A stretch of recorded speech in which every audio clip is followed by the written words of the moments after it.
साथियों, हमारा पूरी कोशिश रहती, पूरा प्रयास रहता है कि इस कोविड महामारी के बीच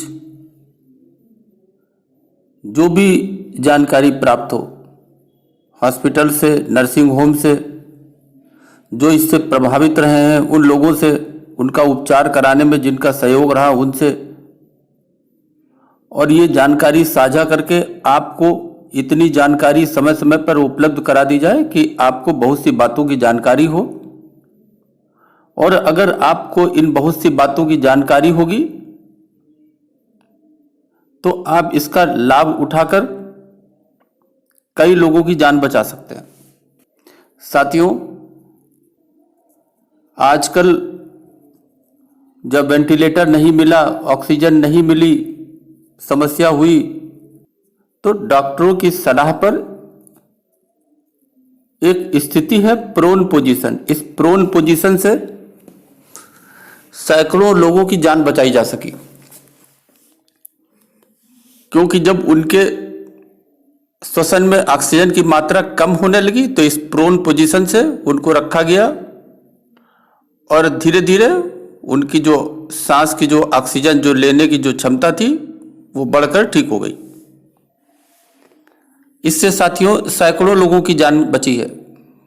मेरी जानकारी में से बहुत से लोग हैं जो ऑक्सीजन के लिए कहते रहे, लेकिन डॉक्टर्स द्वारा ये प्रोन पोजीशन जब उनको दी गई, ये ट्रीटमेंट दिया गया, तो धीरे धीरे करके 4-5 घंटे में उनकी स्थिति नॉर्मल हो गई। आज उसी पर बात करेंगे। साथियों, जैसा कि आप नाम जानते हैं, ये प्रोन पोजीशन अर्थात प्रोनिंग कोई बहुत विशेष एक्सरसाइज नहीं है, बल्कि ये चिकित्सा में यानी डॉक्टरी भाषा में एक तिकड़म या पोजीशन है, जैसा कि नाम से पता चलता है। इसमें मरीज को अपने छाती और पेट के बल लेटना होता है, यानी छाती उसकी नीचे की तरफ होती है, धरती की तरफ होती है, और पीठ आसमान की तरफ, और उसे गहरी सांस लेनी होती है। साथियों, हर 6 से 8 घंटे में कम से कम 40 से 45 मिनट इस पोजीशन पर लेटना अनिवार्य रहता है, अर्थात जरूरी रहता है।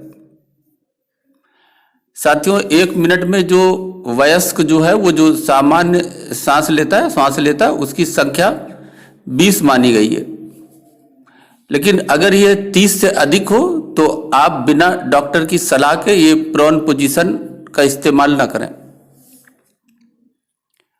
साथियों, कोविड से गंभीर रूप से बीमार मरीजों के फेफड़ों की जो कोशिकाएं होती हैं, वायरस उन्हें नुकसान पहुंचाता है, इन्हें बंद कर देता है, और इससे ऑक्सीजन के आदान प्रदान में दिक्कत होती है। ऐसे में ऑक्सीजन देने के दूसरे तरीके अपनाए जाते हैं, और जब ये तरीके काम नहीं करते तब कहीं जाकर डॉक्टर प्रोन पोजीशन में मरीज को रखते हैं।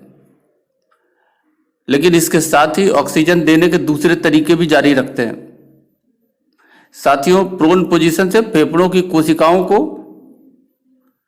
थोड़ा सा फायदा तो अवश्य पहुंचता है।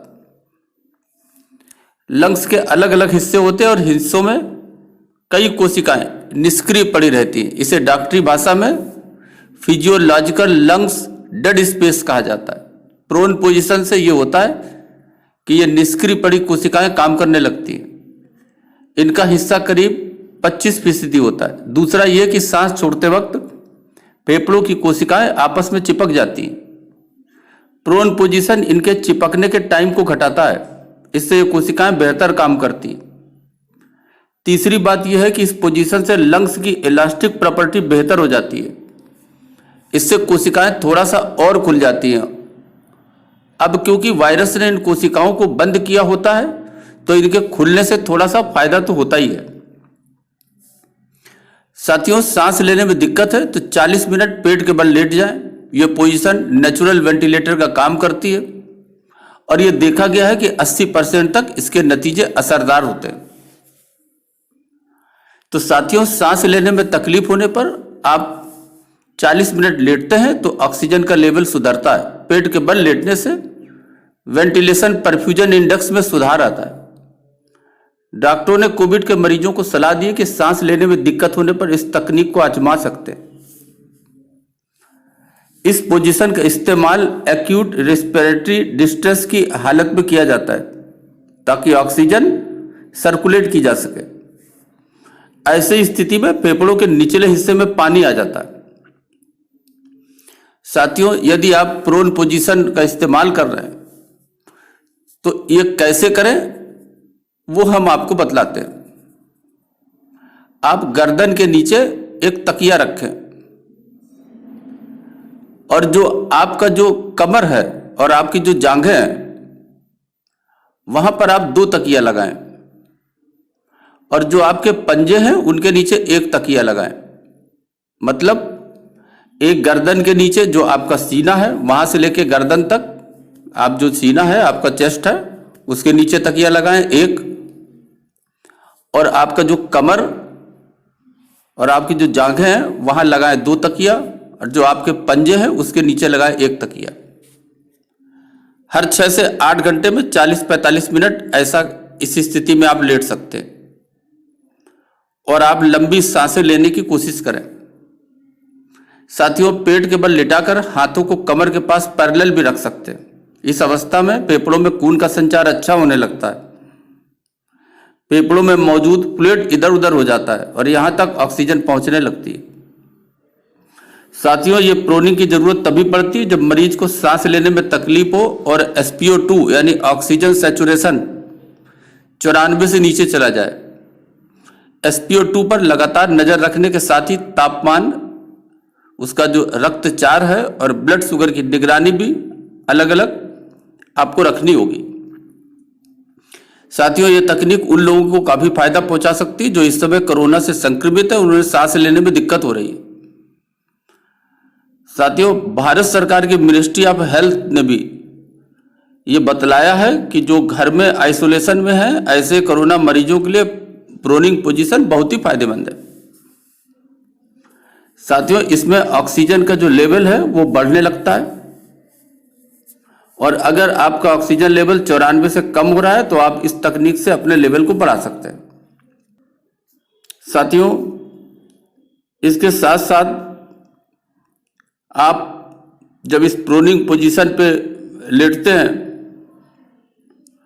तो आप जब प्रोनिंग पोजीशन के बाद आप इधर उधर दाएं बाएं करवट भी लेते रहें और आप सिटिंग पोजीशन पे भी बैठें, फिर आप दाहिने करवट लें, आप दोबारा पेट के बल लेटें और इस प्रकार से अपनी पोजीशन बदलते रहें। साथियों, ये भी ध्यान रखें कि आप प्रोनिंग पोजीशन कब ना करें। आपको प्रोनिंग पोजीशन को खाने के कम से कम 1 घंटे बाद तक नहीं करना चाहिए। यदि आप ऐसी महिला हैं जो प्रेग्नेंट है तो ये प्रोनिंग पोजीशन को आपको ट्राई नहीं करना चाहिए। प्रोनिंग पोजीशन करने के बाद 48 घंटे के बाद भी दिक्कत हो रही है तो आप डॉक्टर की सलाह जरूर लें। साथियों, अगर आपको मेजर कार्डियक प्रॉब्लम हो तो प्रोनिंग पोजीशन ट्राई ना करें। इसके साथ साथ अगर आपको स्पाइनल कॉर्ड में इंजरी, पेल्विक फ्रैक्चर है तो भी आप इस प्रकार की ट्राई ना करें। तो साथियों, इसे आप जाने समझे लोगों से और भी जानकारी प्राप्त करें ताकि आप इसका लाभ उठा सकें। अगर आपको समय पर ऑक्सीजन न मिले और आपको सांस की समस्या हो रही है तो आप इस प्रोनिंग पोजीशन का इस्तेमाल कर सकते हैं जब तक आपको डॉक्टरी सहायता नहीं मिलती।